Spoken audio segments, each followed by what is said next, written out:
பக்தி கிளிட்ஸ் நேயர்களுக்கு வணக்கம். நான் கலைப்பிரியா பழனி. இன்னைக்கு நம்ம கூட யார் இருக்காங்க அப்படின்னா தீபா அருளாளன் மேம் தான் இருக்காங்க. வணக்கம் மேம். வணக்கம். எப்படி இருக்கீங்க? நல்லா இருக்கேம்மா, நீங்க நல்லா இருக்கீங்களா? நல்லா இருக்கேன் மேம்.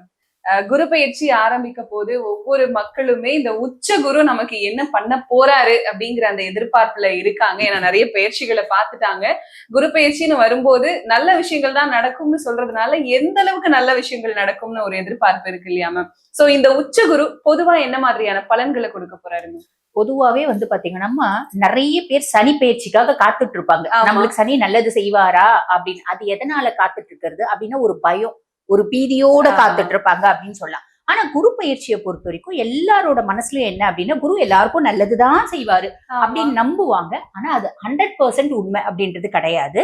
குருவும் பாத்தீங்கன்னா பாதகமான சூழ்நிலையில வரும்போது கெடுப்பாரு அப்படின்றது உண்மை. பட் சனி அளவுக்கு கிடையாது அப்படின்றதுனால ஓகே அப்படின்னு சொல்லலாம். அட் த சேம் டைம் பாருங்கம்மா, இப்ப வரக்கூடிய குரு பயிற்சி இப்ப மிதுனத்துல இருந்து கடகத்துக்கு பாத்தீங்கன்னா பயிற்சி ஆகுறாரு. உச்சம் பெற்று அங்க அமர போறாரு. இந்த உச்ச குரு நீங்க கேட்கும் போதே அப்படிதான் கேட்டீங்க.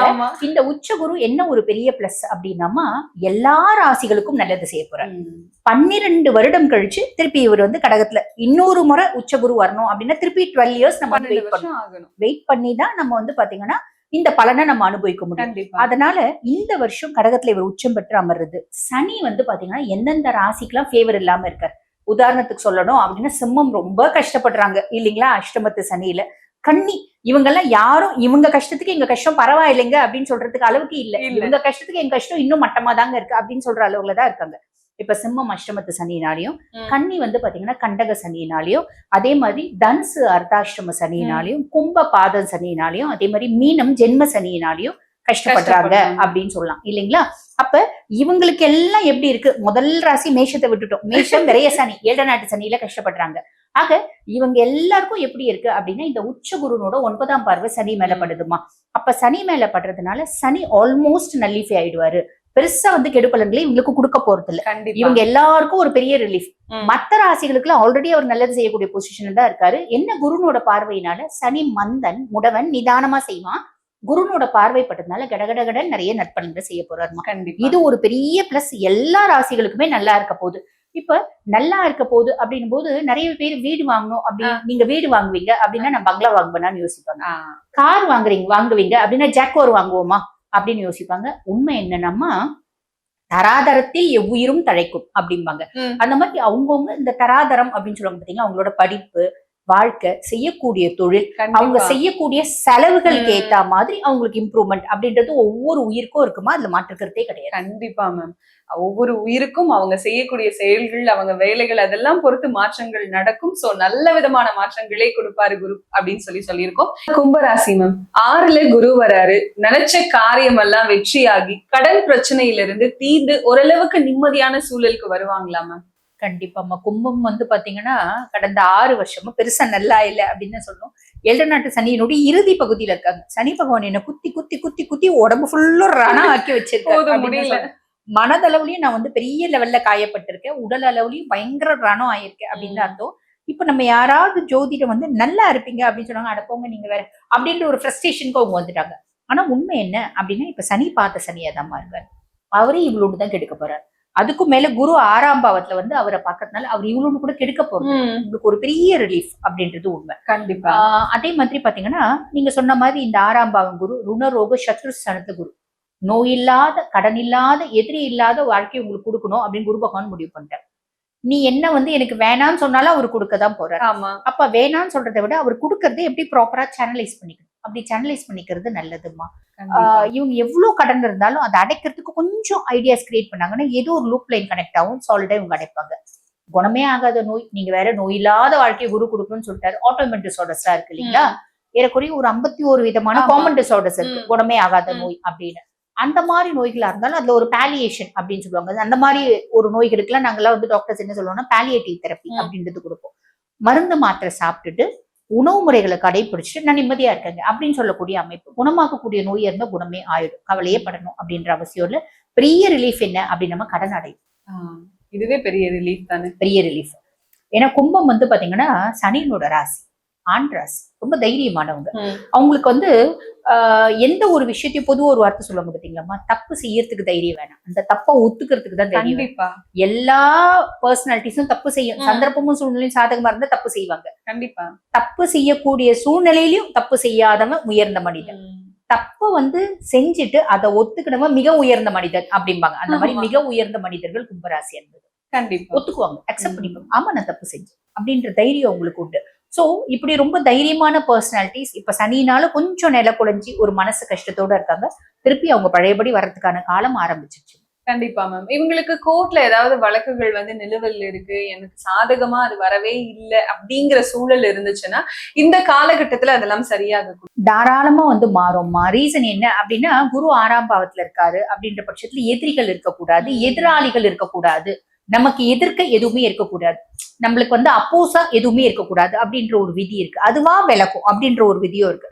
அப்ப கோர்ட்ல வந்து பாத்தீங்கன்னா நம்மளுக்கு கேஸ் இருக்கு அப்படின்னா ஜட்ஜ்மெண்ட் நம்மளுக்கு ஃபேவரா வர்றதுக்கான வாய்ப்பு ரொம்ப ஜாஸ்தி இருக்கு. கண்டிப்பா மேம். நம்ம ஏற்கனவே கடன் எல்லாம் தீர போகுதுன்னு சொல்லியிருக்கோம். சோ உழைப்பிற்கேற்ற ஊதியம் அப்படிங்கிறது உங்களுக்கு கிடைக்குமா மேம்? 10ஆம் பாவத்தை குரு பாக்குறாருமா. அப்ப இது வரைக்கும் நான் கும்பம் எனக்கு பெருசா வேலையே கிடைக்கல, நான் வந்து ஒரு காம்ப்ரமைஸான வேலை போயிட்டு இருக்கேன், ஏகப்பட்ட ப்ரெஷர்ஸ் தாங்க முடியல, அந்த வேலையை நான் தொடர்ந்துட்டு இருக்கேன் அப்படின்றவங்களுக்கும் புதுசா ஒரு வேலை வாய்ப்பு இவங்க எக்ஸ்பெக்ட் பண்ண மாதிரி கிடைக்கிறதுக்கு வாய்ப்பு உண்டு. நான் ஆல்ரெடி வேலை செஞ்சுருந்தாங்க இருக்கேன், அங்க ஏகப்பட்ட பிரச்சனை இருக்கு, எனக்கு என் கூட இருந்து என்ன ட்ராப் பண்றாங்க, ஹையர் அபிஷியல் என்னையே டார்கெட் பண்றான், இருந்தாலும் டியூ கட்டணுமே, வீட்டுல வந்து நீ வேலை செய்யாம வெட்டியா இருக்கேன்னு என் மனைவி சொல்றா.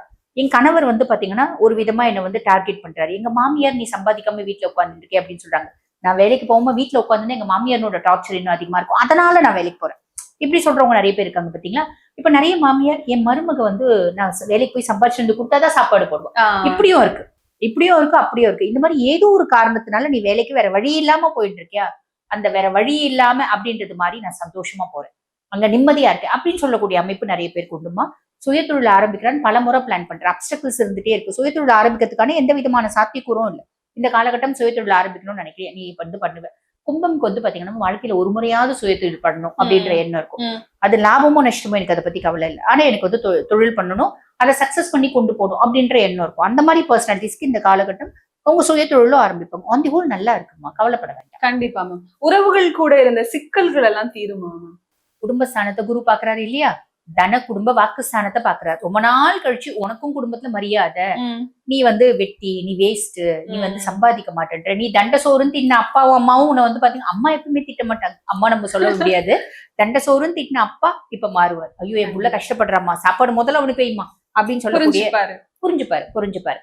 அதே மாதிரி நாங்க வந்து மத்தியம வயசுல இருக்கோம். எங்க ஒய்ஃப் வந்து நீ பெருசா சம்பாதிக்க மாட்டேன்ற, நீ வந்து எது வீட பாரு பக்கத்து வீட பாரு, அவங்களாம் சந்தோஷமா இருக்காங்க, உன்னை கல்யாணம் பண்ணிக்கிட்டு நான் வாழ்க்கையில பட்டது கஷ்டம் தான் அப்படின்னு சொல்ற மனைவியும் மாறுவாங்க. எப்படி அப்படின்னா நீ நல்லா சம்பாதிப்ப, இந்த காலகட்டத்துல பணம் தாம்மா எல்லாமே பிரதானம் இல்லைங்களா.